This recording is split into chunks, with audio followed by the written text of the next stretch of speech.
नमस्कार, मैं निकिता आपके साथ। आप देख रहे हैं सत्य हिंदी। एक नजर डालते हैं अब तक की सुर्खियों पर। राहुल गांधी के बयानों पर सुप्रीम कोर्ट की ओर से की गई टिप्पणियों को लेकर राजनीतिक हलकों में तीखी प्रतिक्रियाएं आई हैं।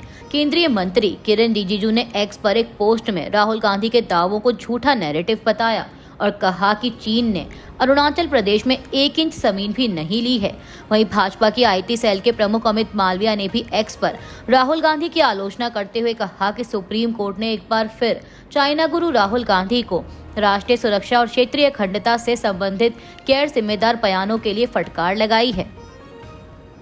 सुप्रीम कोर्ट द्वारा कांग्रेस नेता राहुल गांधी को फटकार लगाए जाने के बाद कांग्रेस महासचिव जयराम रमेश ने एक्स पर एक लंबा चौड़ा पोस्ट करते हुए केंद्र की भाजपा सरकार पर कई सवाल उठाए हैं। जयराम रमेश ने लिखा कि 15 जून 2020 को गलवान में जब हमारे 20 बहादुर सैनिक शहीद हुए, तभी से हर देशभक्त भारतीय के मन में कुछ जरूरी सवाल उठ रहे हैं। लेकिन बीते 5 वर्षों में मोदी सरकार ने इन सवालों के जवाब देने की बजाय सच्चाई को छुपाने और भटकाने की नीति अपनाई है, जिसे हम DDLJ कह सकते हैं। डिनाई यानी इनकार, डिस्ट्रैक्ट ध्यान भटकाओ, लाई झूठ बोलो और जस्टिफाई सफाई दो।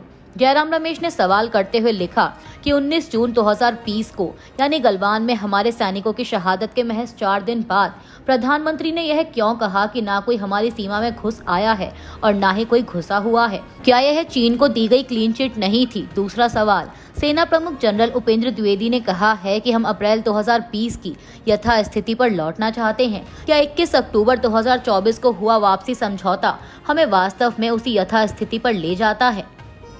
जयराम रमेश ने अपने पोस्ट में तीसरा सवाल करते हुए आगे कहा कि क्या यह सच नहीं है कि आज भारतीय गश्त दलों को देपसोंग, टेमचौक और चुमार में अपने ही पेट्रोलिंग पॉइंट तक जाने के लिए अब चीनी सहमति की जरूरत पड़ती है, जबकि पहले वे भारत के क्षेत्रीय अधिकारों का स्वतंत्र रूप से उपयोग करते थे?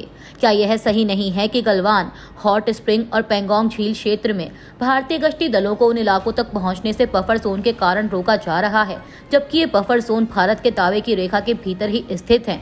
क्या 2020 में यह व्यापक रूप से रिपोर्ट नहीं किया गया था कि पूर्वी लद्दाख का लगभग 1000 वर्ग किलोमीटर इलाका चीनी नियंत्रण में आ गया है, जिसमें देपसोंग का 900 वर्ग किलोमीटर क्षेत्र भी शामिल है? क्या यह सच नहीं है कि लेह के पुलिस अधीक्षक ने पुलिस महानिदेशकों के वार्षिक सम्मेलन में एक पेपर प्रस्तुत किया था, जिसमें कहा गया था कि भारत ने पूर्वी लद्दाख में 65 में से 26 पेट्रोलिंग पॉइंट तक अपनी पहुंच खो दी है? कांग्रेस नेता ने पूछा कि क्या यह सच नहीं है कि चीन से आयात तेजी से बढ़ रहा है, विशेष रूप से इलेक्ट्रॉनिक्स, बैटरी और सौर सेल जैसे क्षेत्रों में? भारत का टेलीकॉम, फार्मा और इलेक्ट्रॉनिक सेक्टर चीनी आयात पर अत्यधिक निर्भर हो गया है। क्या यह भी सही नहीं है कि 2024 और 25 में चीन के साथ व्यापार घाटा रिकॉर्ड 99.2 बिलियन डॉलर तक पहुंच गया? कांग्रेस नेता ने कहा कि सच्चाई यह है कि मोदी सरकार 1962 के बाद भारत को हुआ अब तक का सबसे बड़ा भूभाग के नुकसान के लिए जिम्मेदार है और अपनी कायरता और गलत आर्थिक प्राथमिकताओं के चलते वह अब चीन जैसे दुश्मन प्रवृत्ति वाले देश के साथ सामान्यीकरण की कोशिश कर रही है। भारतीय सेना पर टिप्पणी को लेकर कांग्रेस नेता राहुल गांधी को सुप्रीम कोर्ट से मानहानि केस में राहत तो मिली है, लेकिन कड़ी नसीहत भी मिली है। कोर्ट ने उनके खिलाफ चल रहे मानहानि केस पर रोक लगा दी है, पर सेना के प्रति बयान को लेकर सवाल उठाए हैं। बता दें कि राहुल गांधी ने कहा था कि चीन की सेना भारतीय सैनिकों को मार रही है, जिसे अपमानजनक बताया गया। इस पर जस्टिस दीपांकर दत्ता ने कहा कि यदि आप सच्चे भारतीय हैं तो ऐसी बातें नहीं कह सकते। कोर्ट ने राहुल के वकील अभिषेक मनु सिंघवी से पूछा कि क्या उनके पास चीन द्वारा 2000 वर्ग किलोमीटर जमीन कब्जाने का कोई प्रमाण है? क्या आप वहां थे? क्या आपके पास कोई सबूत है, ठोस जानकारी का कोई आधार है? यदि ऐसा कोई प्रमाण नहीं है तो फिर ऐसे बयान क्यों देते हैं? कोर्ट ने संसद और सोशल मीडिया में बयानबाजी पर भी सवाल उठाए। बेंच में शामिल जस्टिस दीपांकर दत्ता ने कहा कि आपको जो भी कहना था वह संसद में क्यों नहीं कह सकते? आखिर सोशल मीडिया में पोस्ट करके ही ऐसी चीजें क्यों? सिर्फ इसीलिए कि आपके पास बोलने की आज़ादी है तो आप कुछ भी कह सकते हैं। हालांकि सुप्रीम कोर्ट ने राहुल गांधी को राहत देते हुए उनके खिलाफ चल रहे ट्रायल पर फिलहाल रोक लगा दी है। कोर्ट ने नोटिस जारी कर 3 हफ्ते बाद अगली सुनवाई तय की है। वृंदावन के बांके बिहारी मंदिर के फंड और प्रबंधन को लेकर सुप्रीम कोर्ट ने मंदिर कमेटी से तीखे सवाल पूछे हैं। कोर्ट ने कहा कि मंदिर निजी हो सकता है, लेकिन भगवान सबके हैं।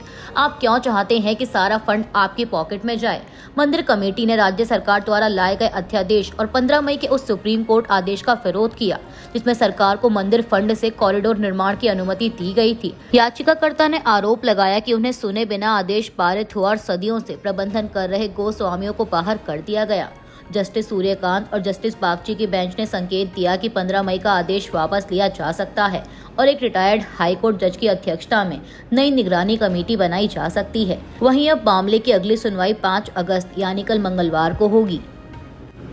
उत्तराखंड हाईकोर्ट ने वैक्सीन वैज्ञानिक डॉक्टर आकाश यादव की सजा को निलंबित कर दिया है। डॉक्टर आकाश यादव को 2015 में अपनी पत्नी को आत्महत्या के लिए उकसाने के आरोप में दोषी ठहराया गया था। अदालत ने राष्ट्रीय हित और सार्वजनिक स्वास्थ्य में उनकी महत्वपूर्ण भूमिका का हवाला देते हुए यह फैसला सुनाया।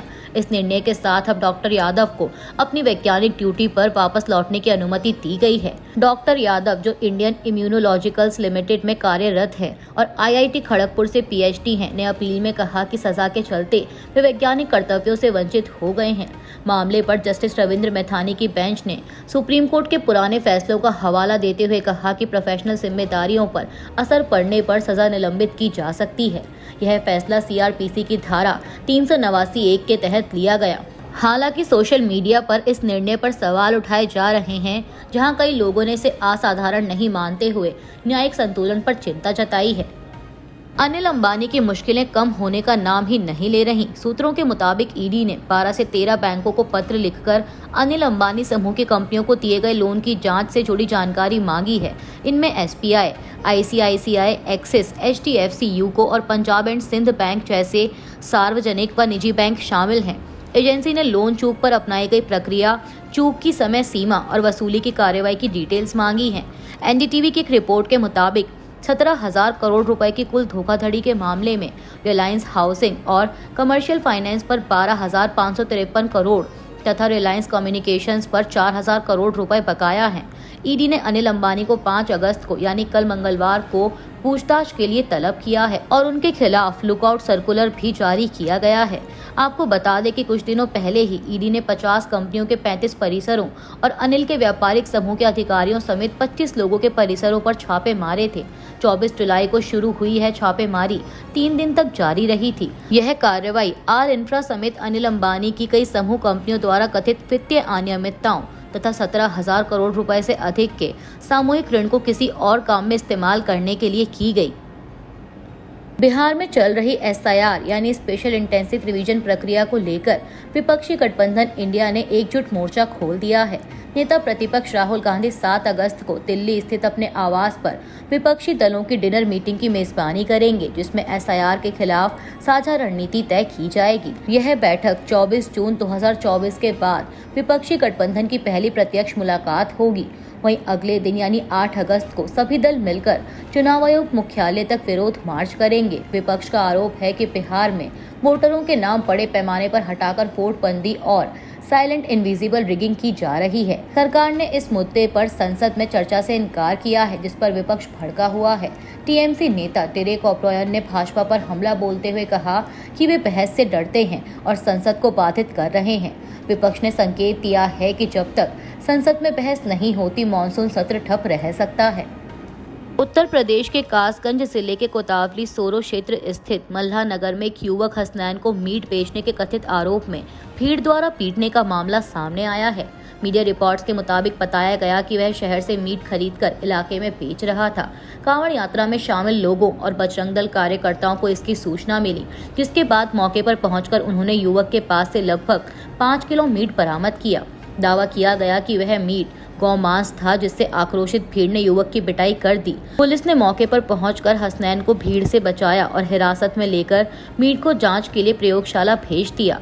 पुलिस पूरे मामले की जांच कर रही है और हमलावरों की पहचान भी की जा रही है। दिल्ली पुलिस द्वारा बंग भवन को भेजे गए एक पत्र में बांग्ला को बांग्लादेशी राष्ट्रीय भाषा कहे जाने पर राजनीतिक विवाद खड़ा हो गया है।